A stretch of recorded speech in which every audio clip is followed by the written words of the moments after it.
Hi friends, இன்றைக்கி நம்ம பார்க்க போகிறது இட்லி போட் சேமியா. பாருங்கள், உதிரி உதிரியாக இருக்குது பாருங்கள். இதை எப்படி உதிரி உதிரி ஆக்குறதுன்னு பார்க்கலாம். இந்த சேமியாவை தண்ணியில் 5 மினிட்ஸ் ஊற வைக்கணும். 5 மினிட்ஸ்க்கு அப்புறம் கொஞ்சம் உப்பு போட்டுக்கோங்க. உப்பு போட்டு டேஸ்ட்டாக இருக்கும்.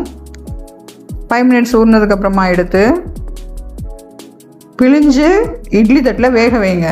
So boiling time 10 minutes. 10 மினிட்ஸ்க்கு அப்புறமா 3 வெங்காயம் போட்டு சாப் பண்ணுங்கள். தக்காளி 2 போட்டு சாப் பண்ணுங்கள். மல்லி கருவேப்பிலை போட்டு சாப் பண்ணியிருக்குங்க. இப்போ கடாயில் எண்ணெய் வச்சு எண்ணெய் ஊற்றிக்கோங்க. எண்ணெய் ஊற்றி கடுகு தாளிங்க. கடுகு தாளித்து மல்லித்தூள், மிளகாத்தூள், மஞ்சத்தூள் போட்டு நல்லா வதக்குங்க. நல்லா வதங்கினதுக்கப்புறம் ஒரு கிளாஸ் தண்ணி விட்டு கொதிக்க விடுங்க. கிரேவி பதத்துக்கு வரும்.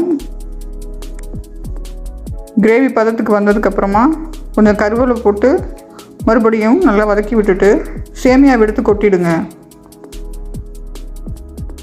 கெட்டியாக கிரேவி வந்ததுக்கப்புறம் கொட்டினீங்கன்னா பிரட்டின மாதிரி வரும். இது இந்த மெத்தடில் தண்ணி கூட போய் சேமியா குழையிறதுக்கு வாய்ப்பே இல்லை. ஏன்னா ஆல்ரெடி நம்ம பாயில் பண்ணிடுறோம். உதிரி உதிரியாக சேமியா சாப்பிட நல்லா ருசியாக இருக்கும். ட்ரை பண்ணி பாருங்கள். சப்ஸ்கிரைப் பண்ணுங்கள், லைக் பண்ணுங்கள், ஷேர் பண்ணுங்கள்.